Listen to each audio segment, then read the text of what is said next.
Ladies and gentlemen, thank you for standing by and welcome to the MISH Business Supplier Diversity Program webinar.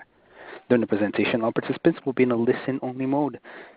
If you wish to ask a question, you may do so by writing it in your chat console. If at any time during the conference you need to reach an operator, please press *0. As a reminder, this conference is being recorded Wednesday, August 22nd, 2018. I would now like to turn the conference over to Jan Hubbard. Please go ahead, ma'am. Hello, everyone. Thanks for joining us today. We're happy to have you on the call, and we have some exciting new programs for you. I hope you've seen some of the things that we have going on, like our peer group program and our leadership training program.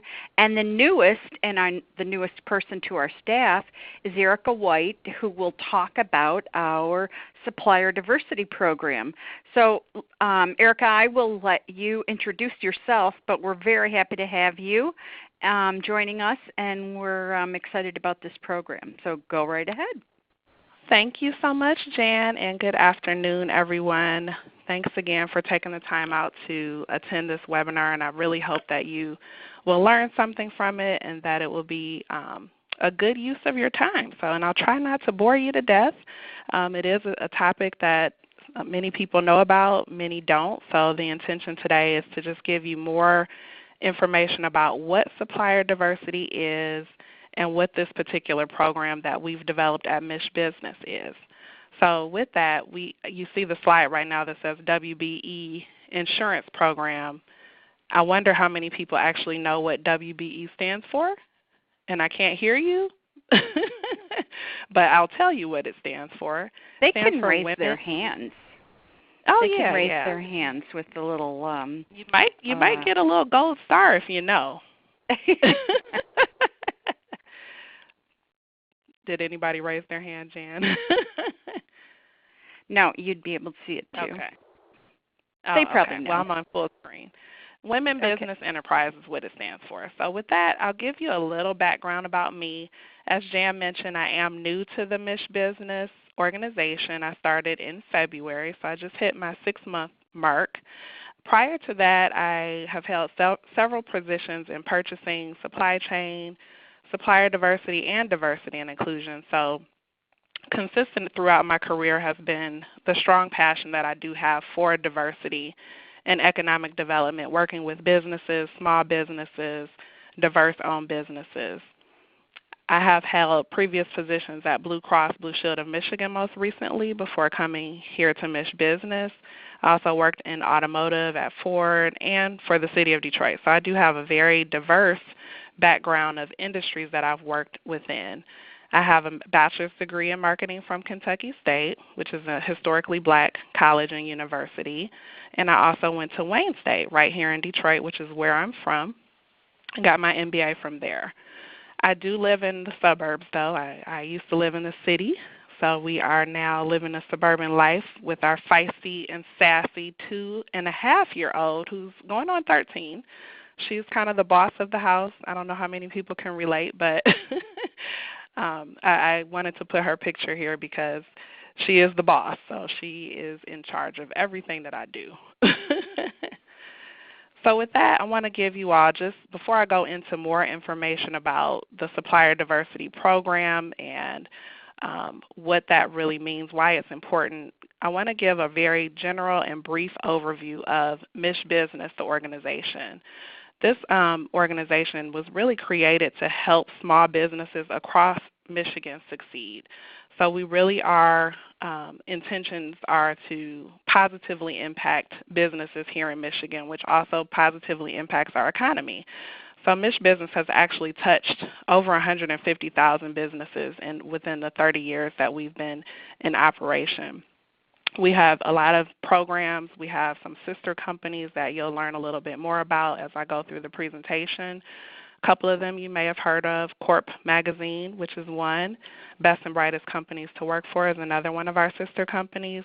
And we have a lot of educational tools that our members can take advantage of. So here's another overview or breakdown of some of the services that we provide. So through education or through peer groups, leadership training, and best practices, We educate our members. We have compliance solutions related to healthcare. We have HR solutions, COBRA administration, summary plan descriptions, Section 125, ACA and health reform answers we can provide for the agent community. We also have some health care through Blue Cross Blue Shield of Michigan. And most recently, as Jan mentioned, we do have this diversity spend program. We also have a small group back office support program, which is a newer program as well. And we have some legislative influence.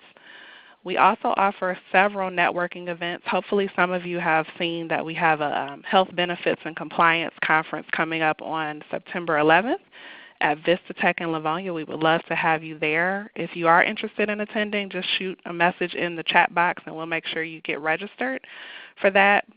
Share the word. There will be, or spread the word rather, there will be some folks from Blue Cross Blue Shield of Michigan presenting at that event, as well as I'll be giving another very brief overview of the Supplier Diversity Program.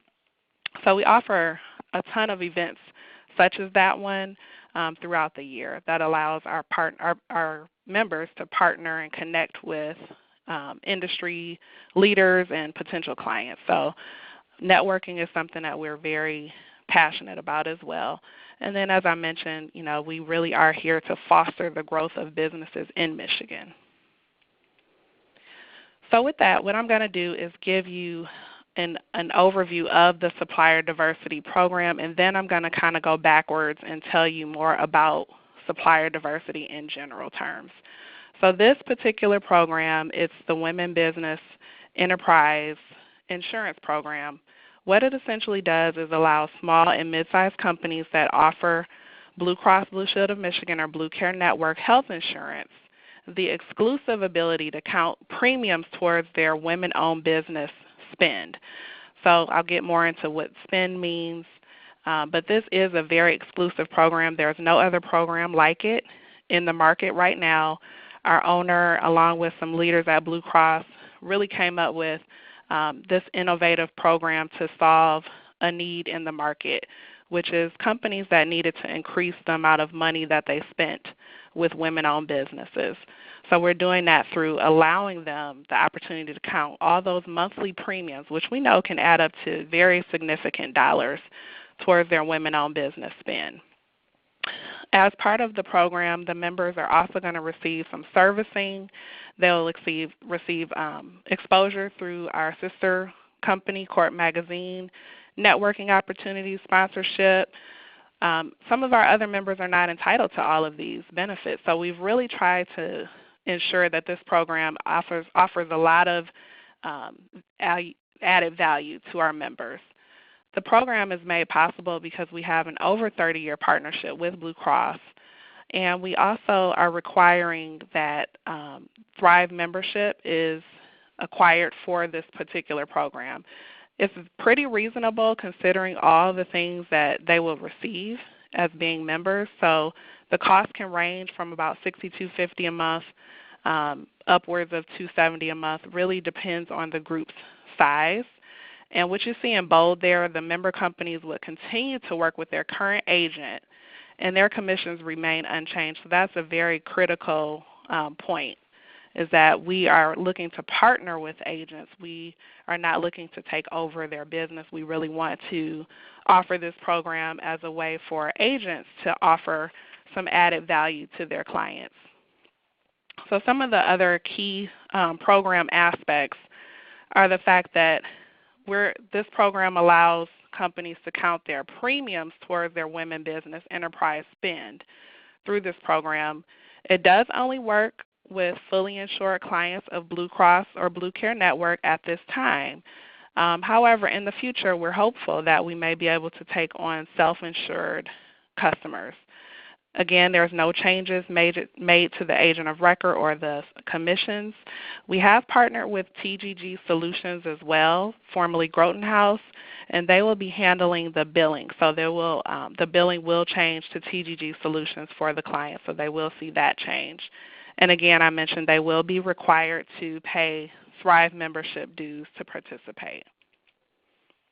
So now I'm going to go a bit more into what supplier diversity really is And it's important to note that it is a business strategy. It's not a social program. It really is a business strategy that ensures a diverse supply base in the procurement of goods and services for any business or organization. A lot of people think it's only relevant when it comes to government contracts, but it can be any industry. It can be governmental, private, even nonprofit. So I want to go over a couple of facts versus fiction. So what supplier diversity is not. It's not a social set-aside. It does not mean that working with a company that's owned by a woman, a minority, a veteran means that you're going to get lower quality or higher costs or poor service. In fact, what supplier diversity really is a way to level the playing field. So those groups that I mentioned, a lot of them have been historically disadvantaged in our country. So supplier diversity as a business strategy was implemented and created to make sure that there is a level playing field and that those individuals have access to the same opportunities that others do. It does not mean they're automatically going to receive those opportunities. It just levels the playing field to give them access, if that makes sense. A lot of times, diverse suppliers actually can provide a higher level of quality because they are committed to success. So they put their all in their business. Sometimes they have lower costs because they can be a little bit more nimble and more innovative than larger companies. They can have high service levels due to that high level of commitment as well. So why is it important? Having a diverse and inclusive employee base is critical to success, but this also holds true for a company's supply base. And when I say supply, some of you may be more familiar with the term vendor, but just think of them as interchangeable terms. Supplier, vendor, same term. Studies have shown that organizations who have a strong commitment and focus on supplier diversity see a 133% greater return on their investment than those who do not. So that percentage and that study shows right there that it's good business. It's not just the right thing to do, as I've heard people say before, and it makes me cringe when I hear that because it's not a social program. It really is a business strategy, and it's not the right thing to do. It's the smart thing to do. So supplier diversity also has been proven to improve brand loyalty, profits, innovation, competition, and economic growth. I want to give an example about brand loyalty. Let's say you're an individual and you're in the LGBTQ community. If you have a choice between two companies, one of them outwardly supports the LGBTQ community and looks to do business with them, and the other one does not, you're probably going to be more likely to work with the company who you know supports your community, right? So again, this is what the benefits are of having a diverse supply base. Again, why is it important? It says many Fortune 500 and 1,000 companies are committed to supplier diversity, but actually about 90% of all of those companies have a supplier diversity program, which means they're committed to utilizing minorities, women, veteran-owned businesses, small businesses, because they understand those bottom line benefits that we've talked about. So next I'm going to kind of go into who makes up a diverse supply base. Diverse companies are suppliers that are majority owned and operated by, and this is just a few categories, there may be more, women, minorities, veterans, persons with disabilities, and the LGBT community. This means that they have 51 or more % ownership in that business, and they are involved in the daily operations and management of the business. Sometimes what we have seen is that a company may say, hey, we're woman-owned, but really it's a husband and wife who own the company, and the husband is the one who has a majority ownership or is the one who's involved in the daily operations. So because of that, we want to make sure that companies are who they say they are, so that they're not getting an unfair advantage by saying they're a minority-owned or women-owned.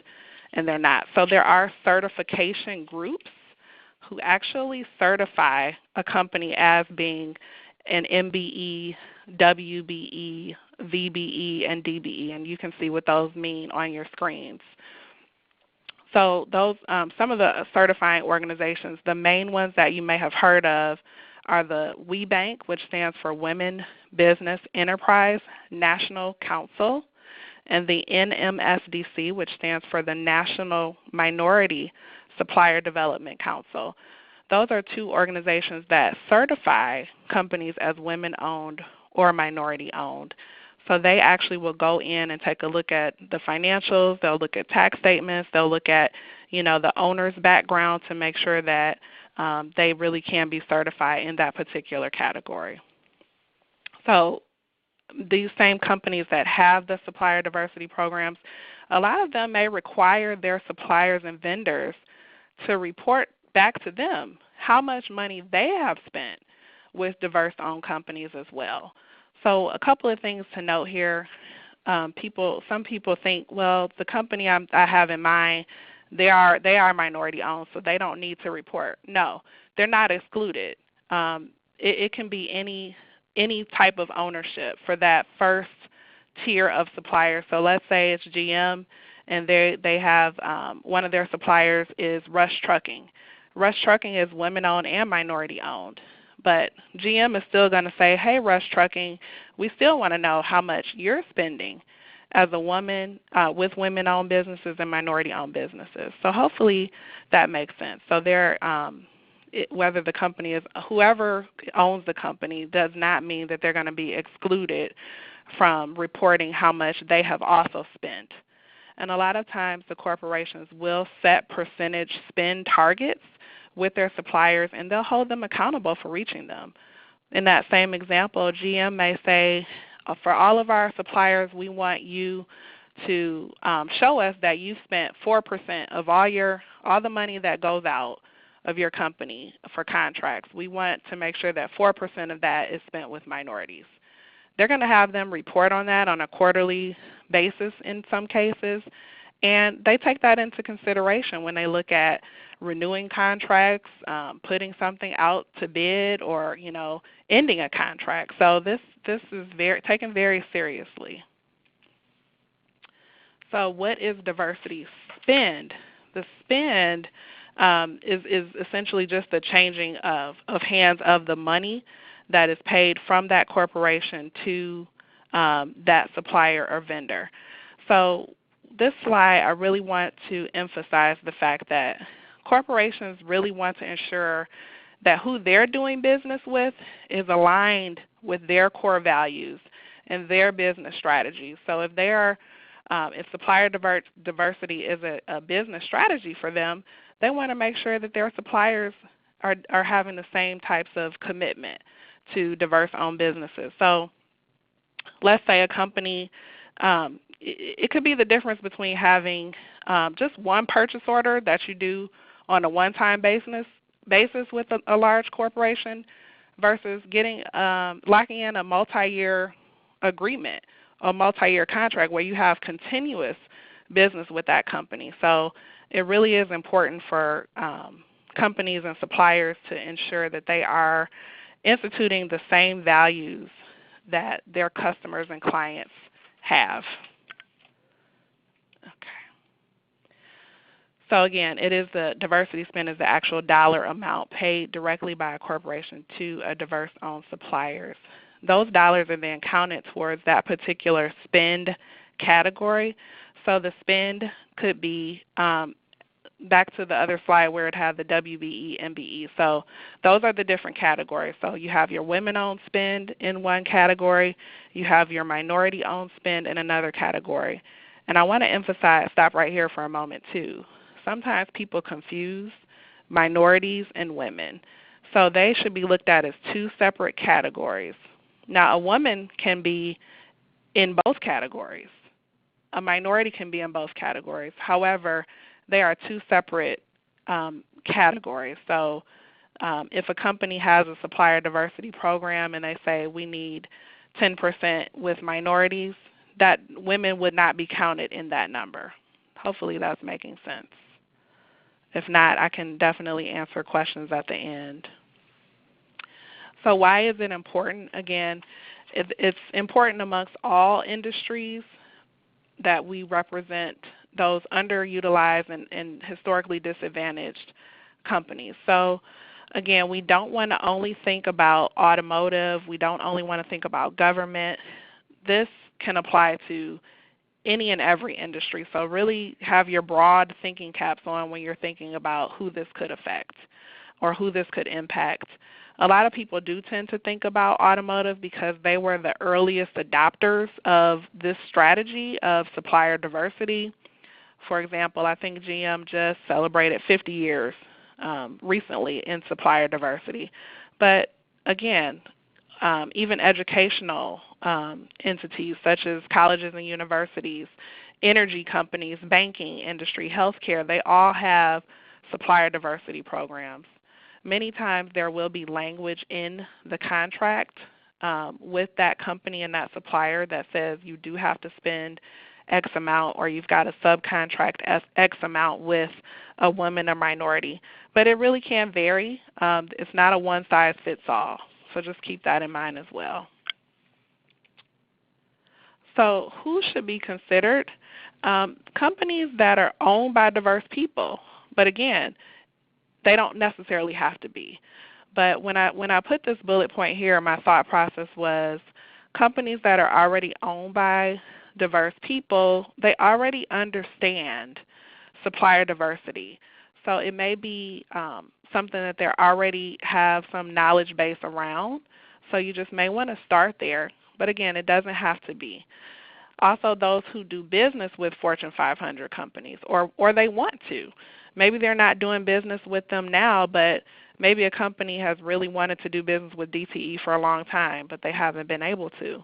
Well, if they come to DTE and say, hey, I'm committed to supplier diversity too, and I can show you that I've spent X amount with a woman-owned business, that may impress the folks over at DTE and give them more of an opportunity to get in the door with them, if that makes sense.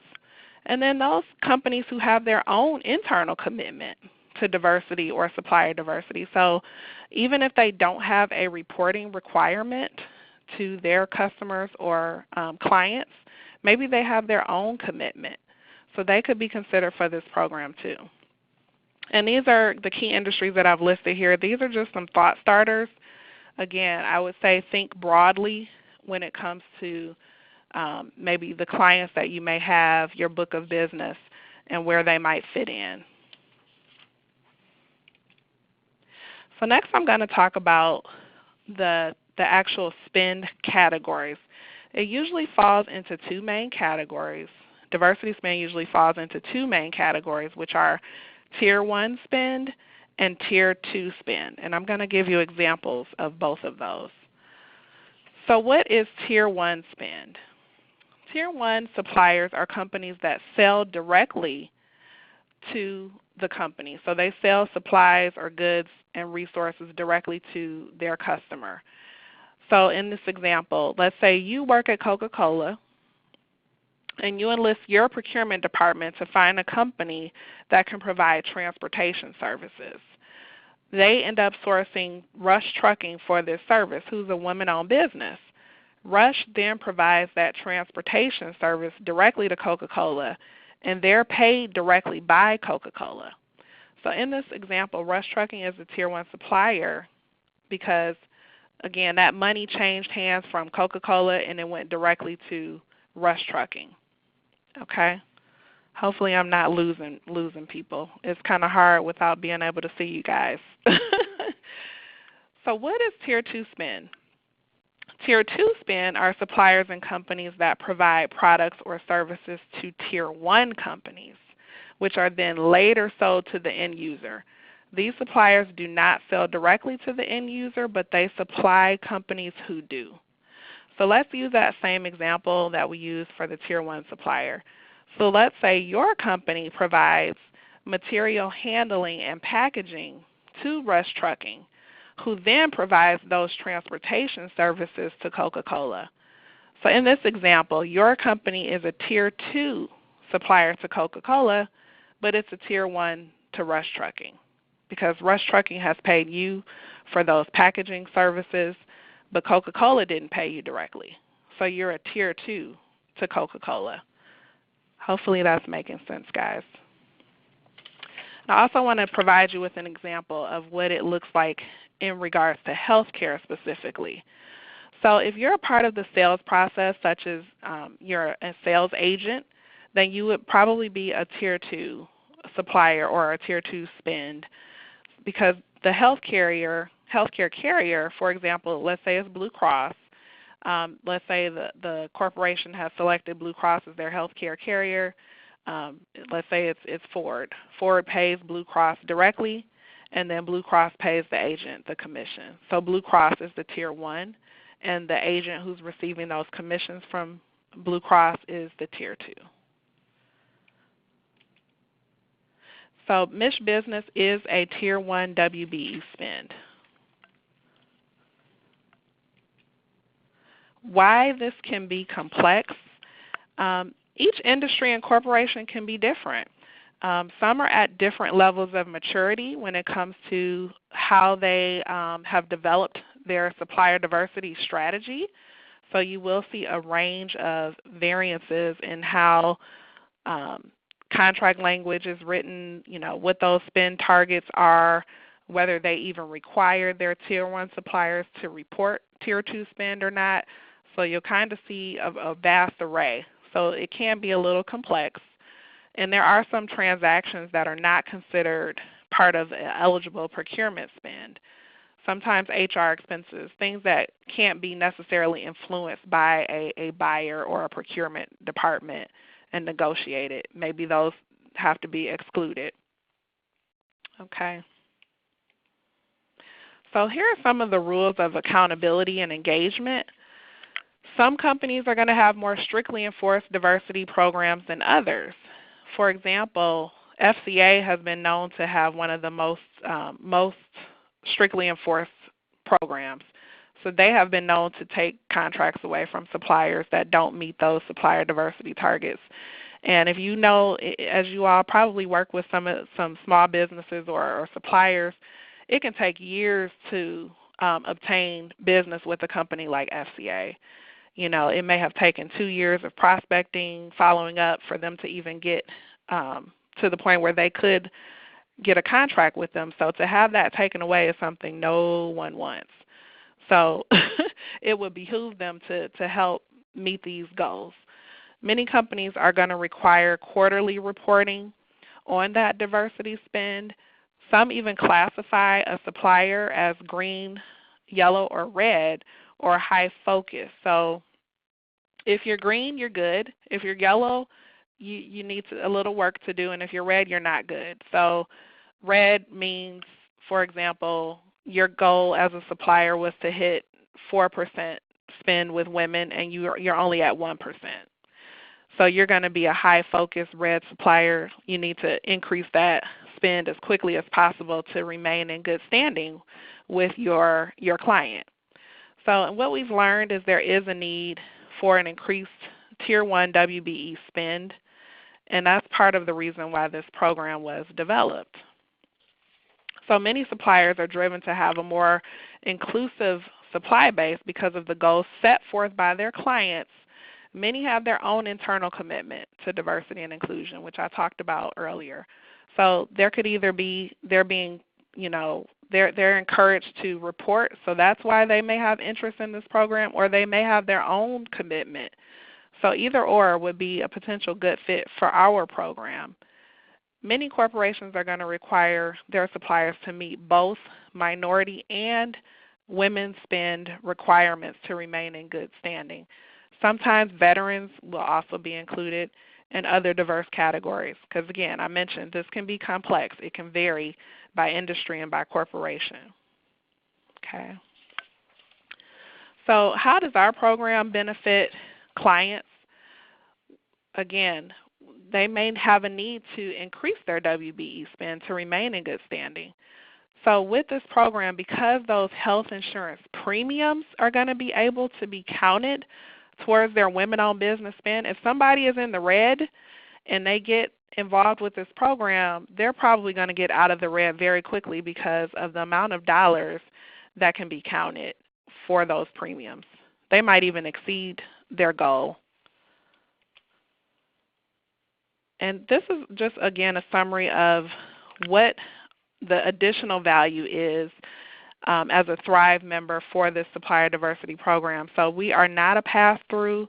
We are offering not only the ability to count the health insurance premiums, but we're giving them robust Thrive level membership benefits, which include servicing. So we can take that on for the end client if they would like us to do the enrollment changes when they have a qualifying event, a new employee, or termination. COBRA administration, all of our members are going to receive discounts on any services that Basic offers, including COBRA, summary plans, descriptions, exposure through advertisement in Court Magazine and our networking opportunities. We also will provide discounts on assessments from our Best and Brightest Companies to Work For program, which is one of our sister companies. Discounts on our leadership development training program, which Jan actually runs for our organization, and the webinars. Most are approved for SHRM credit. So these are a vast array of benefits that they're going to receive by being Thrive members. Sponsorship exposure to the MISH business community, which other members are not entitled to. So the Health Benefits and Compliance Conference that we have coming up, if a Thrive member wanted to be recognized as a sponsor at that event, they could do that for no additional cost. For example, access to all of our membership perks, which include discounts on everything from office supplies to prescription cards, merchant processing, and a lot more. So what else is in it for your clients? This is just a deeper dive on some of the additional services that they will receive. So financial discounts, HR compliance, discounted services through Basic, which I mentioned, the back office support for HR functions, networking and sponsorship, access to our MISH business community, and the advertising and brand exposure.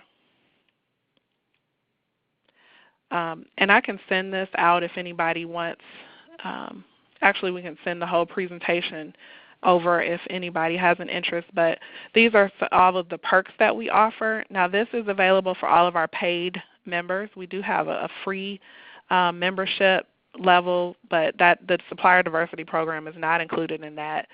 And but these perks would be included for all of the Thrive level members, and you can kind of take a look there. We have a super fleet fuel savings, and right now I think for new members, at this time it was 5 cents per gallon off, but I believe it's 15 cents at this time for new members in that program. So if a customer has a fleet of vehicles, that may be a nice perk for them.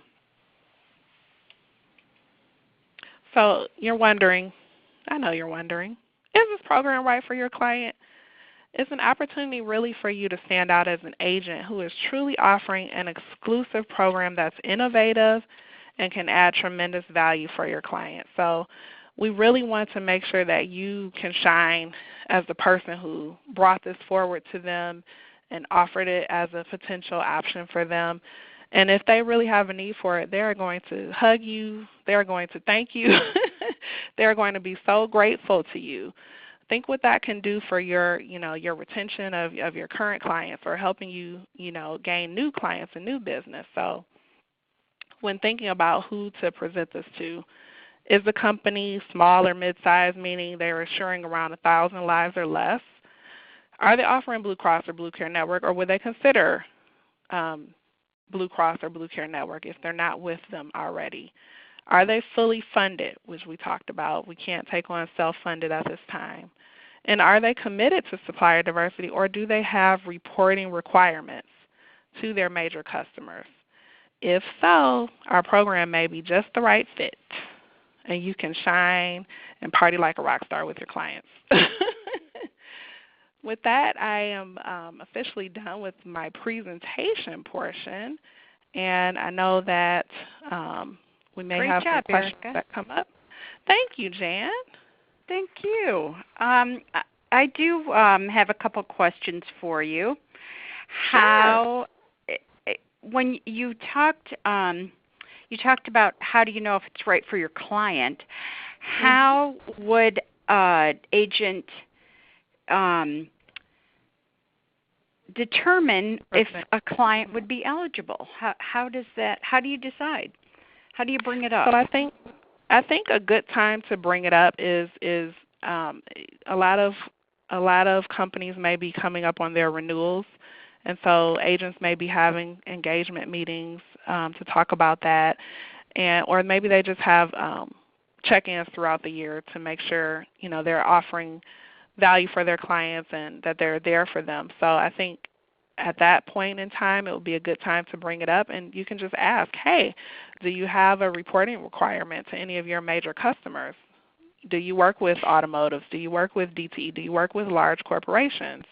And many times what I found is the agents know they have deep relationships with their groups, and they kind of know some of the information already. So they may already know that they work with GM, Ford, or FCA.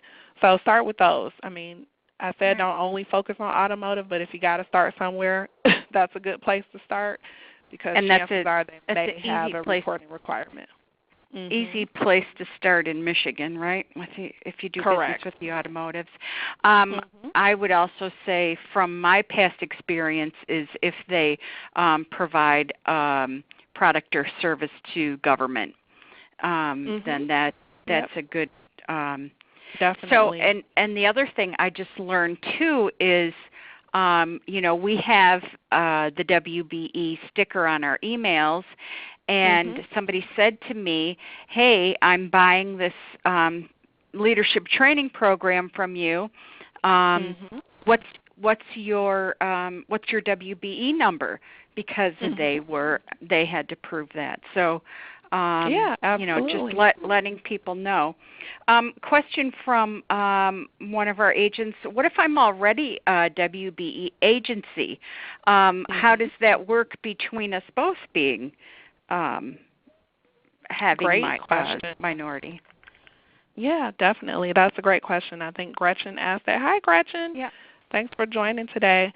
So I think we can definitely work together, and it would still be a benefit for you because if I go back to, let me see, I'm going to go back real quick in the slides to where I talked about the healthcare spend, Tier 1 versus Tier 2 in healthcare.